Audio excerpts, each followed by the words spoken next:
I absolutely love the team that I work with now, but I can tell you that some of the absolute happiest days of my lawn mowing business when I was mowing grass solo. And when I started thinking about this, guys, is we're currently spending a little bit of time at Lake Martin right now with family, just honestly resting and relaxing from a very, very busy season thus far. But it made me think, man, I used to do this a lot more often when I was solo. And I did that because we had a Monday through Thursday work schedule, and I was typically off on Friday, Saturday, and Sunday. And I said, you know what? There are so many guys out there that are still doing this solo. They have no intentions of growing. And it started making me think like, there really is happiness to be found in solo. And there's just such this pressure to always want to do more and more and more. And I get it. Like, I totally get it. But what I want to do in this video for you is I want to share something with you, particularly at the end of the video. To be honest, it's something very personal. I wrote it in a journal of mine when I knew that I was going to quit my current job and go into the lawn mowing business full time. I think it blends perfectly well with this video and then the point that I'm trying to make. And I promise, if you will hang on till the end of the video, I'm going to share that bit of personal information with you. And I think it's so valuable. I think it's something that you will carry with you, frankly, for the rest of your life. And I truly mean that. And guys, if you do enjoy these videos, I would really appreciate you hitting the like button. It is the number one way for you to support me on my channel. Thanks so much. So you can absolutely be happy mowing lawns as a solo operator, okay? I want to first put out a disclaimer that you are not going to get rich as a solo guy. So we need to just go ahead and clear that up. I mean, yes, you could get rich if you save your money up for a very, very long time, invest appropriately or whatever, but to really become wealthy, you need to leverage employees and leverage debt and all those things. So you have to be okay with not getting filthy rich. Now I want to be very clear that yes, you can make a very, very good living mowing lawns. I know personally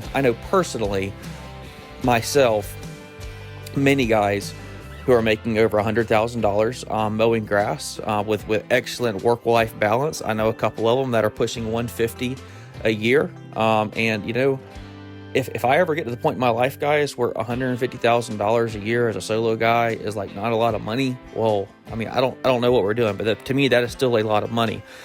So again, you might think that's rich, depending on what you're coming from, but I can tell you that you really can make a good living mowing lawns. But let's go ahead and jump into it. What I want to get that out of the way, because you're not going to be like ultra mega wealthy if you're just a solo guy, okay?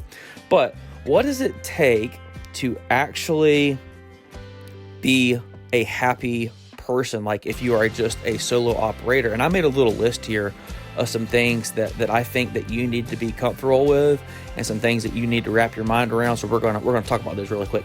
Number one, you need to be very comfortable with working independently, okay?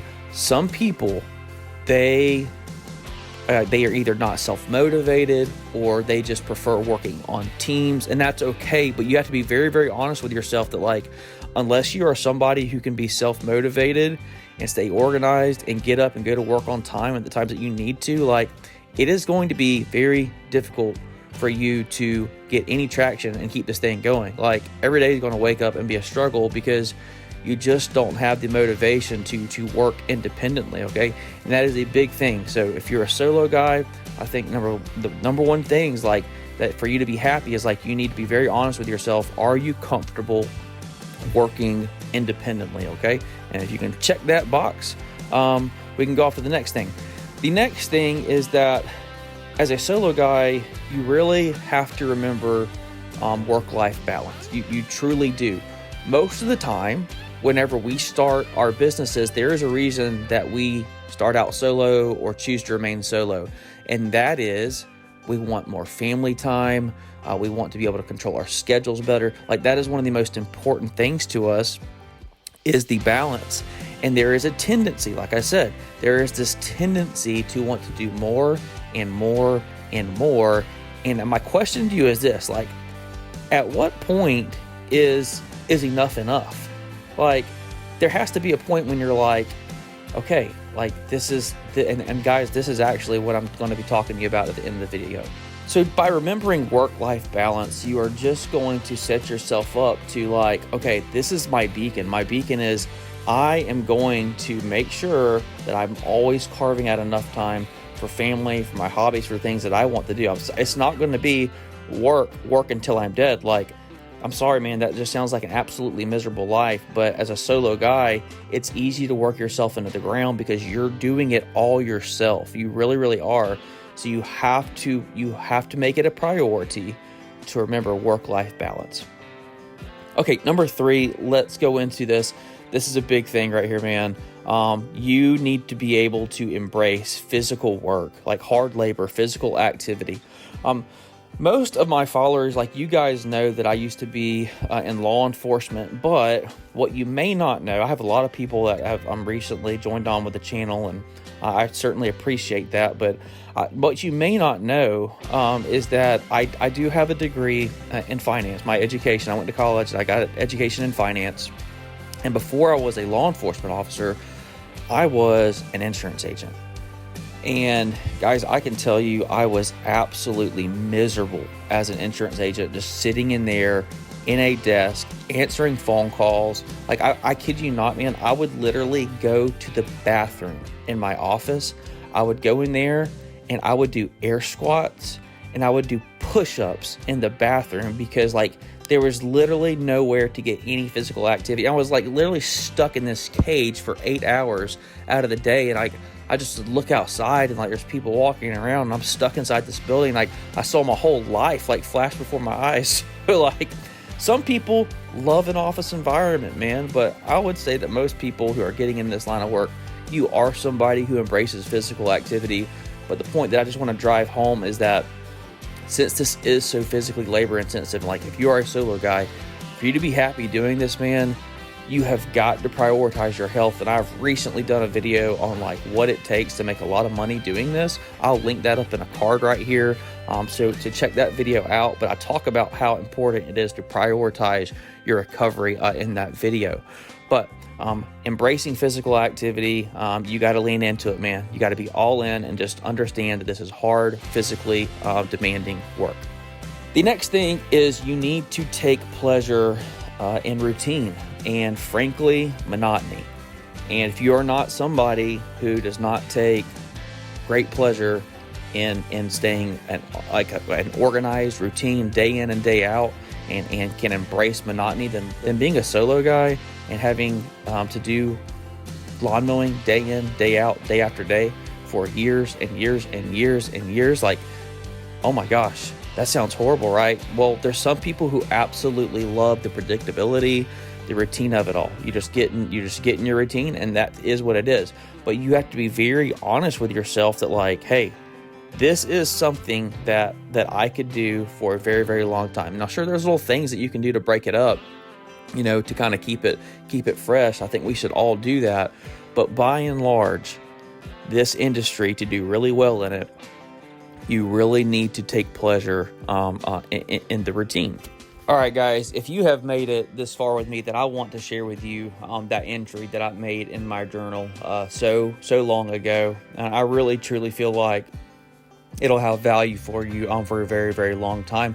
So first, I'm just going to say it, and then I'm going to kind of break it down to kind of let you know what I meant whenever I was writing that. So hopefully this will really provide some true value for you, okay? And here it is.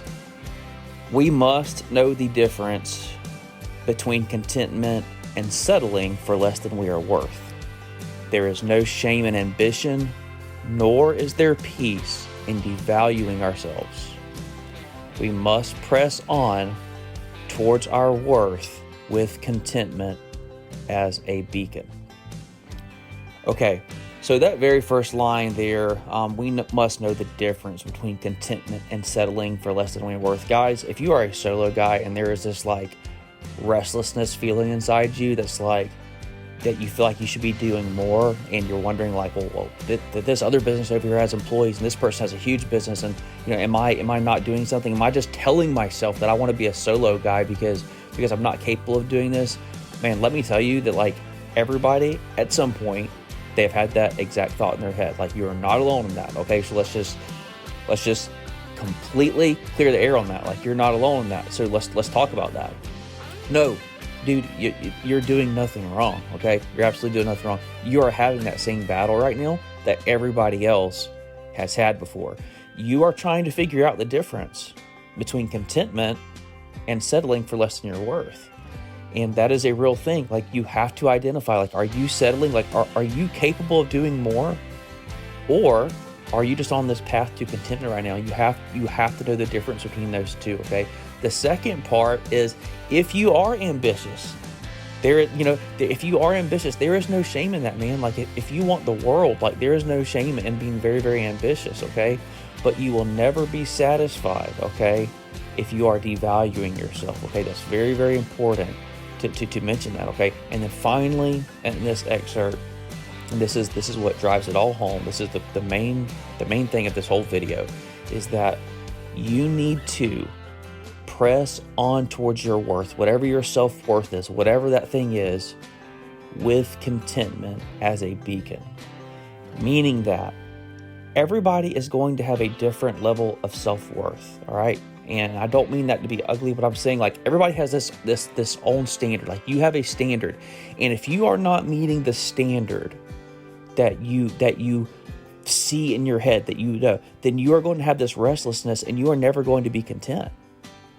But if you have met a standard and you feel good about where you are in life, man, like, do not let yourself and the pressure of like doing more and more and more push you away from being content. Because I'm telling you, man, there is always going to be this nagging feeling that you should be doing more.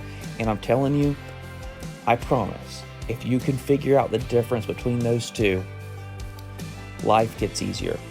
I truly mean that. I truly mean, if you can figure out the difference between contentment and settling for less than your worth, life will get easier.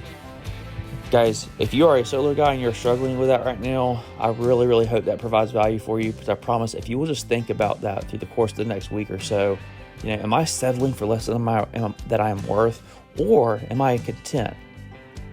If you can figure out the answer to that question right now, man, I promise you, your life will get exponentially better. You guys have an absolutely blessed weekend. I'll be in touch.